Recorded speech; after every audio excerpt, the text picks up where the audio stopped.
I partnered with a company called Carolina Belting, who was represented in Vidco.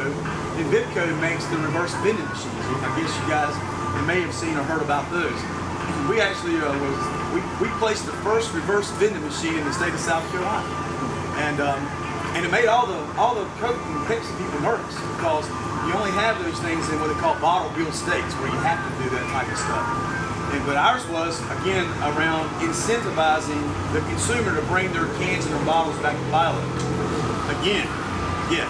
Where was that one? That was in Greer, South Carolina. That has since been pulled by Vidco because they couldn't garner enough support from advertisements, and it didn't make enough sense financially for us when you think about the amount of money you get for a plastic bottle to run the machine. So again, it gets back to that environmental yes.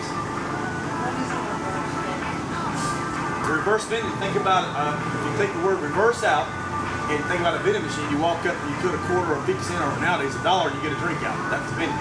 The reverse of that is you put a drink bottle in and you get a ticket or you get some sort of something out of the machine. So you reverse them, you put the bottles back in. Okay? And these really slick machines, you know, these things have barcode readers on them, and if there's a barcode, they can keep up with what type of material is being returned into the machine. Lots of innovation out there. It's just got to get a little more cost effective to roll out on a large scale. You know, so we talked in Bilo, so we're going to make better what we do today, and that's recycling of OCC and stretch. And then how do we reduce our usage of things? That's certainly a sustainable tactic. And one of the things we did in Bilo is we changed our floor care program completely. And there are no grocery people here, but I do believe this, that if we're ever going to move forward as a community and a state and a region, then I really think that, you know, retailers are like in loss prevention, for example, are going to have to partner and talk about best practice. And here are the things that we do that work well. If you're really, truly concerned about the environment and doing the right thing, and not looking at it so much as a competitive edge. Certainly it's competitive. You know, we want the people that are more conscious about environmental concerns to shop with us and say, I choose Bilo because they care about the environment. Well, again, I think everyone really cares about the environment. But we know that still today, the vast majority of our consumers care more about the value they get when they shop in our stores. And but I really think that retailers are going to have to partner and share best practices so we can move this ever-evolving space forward a little more rapidly. So, well, gosh, it's moving fast now. No, it's not. It really is. And partly it's because, you know, you got this component here, and this component here, this component here, and we got to get all these components together, even if they don't belong to you today. And that's where all of you come into play. I mean, in many of the areas that we operate, like right here in Columbia, a lot of our stores are serviced, the trash is serviced by the cities versus Republic. Public Service handles our trash everywhere else. But we changed our floor care chemical. Y'all forgive me. I'll ramble. I'll stop looking at this and just start talking. And Brittany knows. She knows I can talk a mile a minute. My voice is good. Grease scrub. That's it. But we changed our floor chemical program, and we removed a UHS cleaner that had an alkaline base to it. Basically, when you put that on the floor, it eats your wax away. And you go back and you wax them. Your floors look great. Look like wet water walking on them. They're wonderful. We changed that. We changed it to a neutral cleaner, so that's an environmental move that wasn't as hard on the wax. And oh, by the way, I put a harder wax down so that the intent would be for that to last longer and would require fewer strips and waxes. And for those of you that have worked in the grocery business, you know, we have to strip and wax those floors every so often to keep them looking as good as they do at a Bilo. And you know, I know I'm partial, but I challenge you to go anywhere in the country and find better looking floors than you'll find in a Bilo.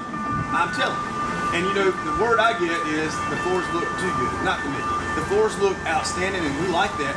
But there was a lot of angina. That's my Italian word for heartburn from the floor care providers, from the chemical provider about making this change.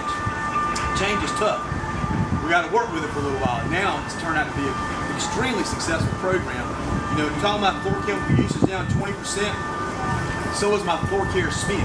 You know, I don't have a lot of numbers in here, but I can tell you that 2008, Bilo was spending about $2.5 million more on floor care than we're spending today, and that's just on the labor side, not the chemical side. So you can see that there are financial benefits to sustainable tactics, and this truly was a sustainable tactic. Then you say, well, here's the ancillary cause and effect. to changing your wax program. Oh, by the way, now we can reduce the number of stripping wax jobs that we do, saving us labor. So good thing there. One of the things we did this year, and you know, we're not where we need to be with this. You know, you can go to a Bilo store, you might see it, and you might not. I would hope that you'd see it.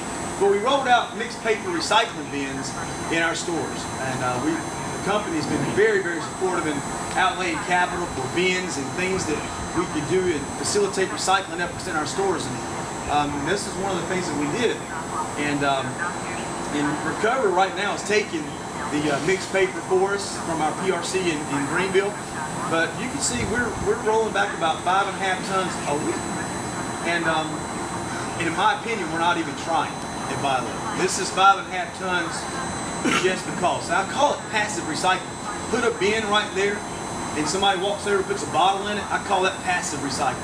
You put a machine over here to give somebody a quarter for putting a bottle back in it, that's not so passive. You've incentivized them to do that. But I'm excited about this because the upside potential for this alone is outstanding. Now, those of you who follow pulp and resins and all these raw materials very closely, you know that stuff's moving like this and people are scared to stretch and put themselves out there.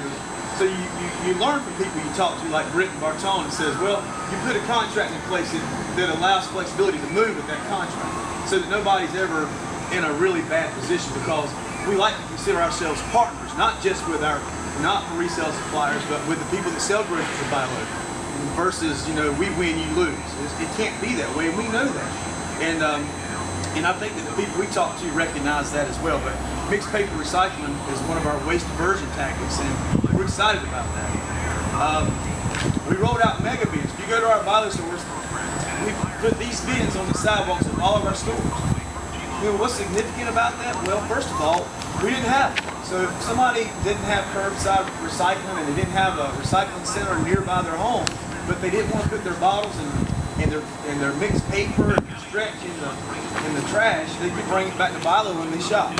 And there's a lot of different directions we can go with this. And when I walk into the PRC now and I see the amount of bottles and things that's coming back, in our corporate support center alone, they take up over 30 bags per week, 33-gallon bags. So that's a lot of bottles just for that many folks. Yes. Are y'all backhauling any of the materials? When you say PRC, yes.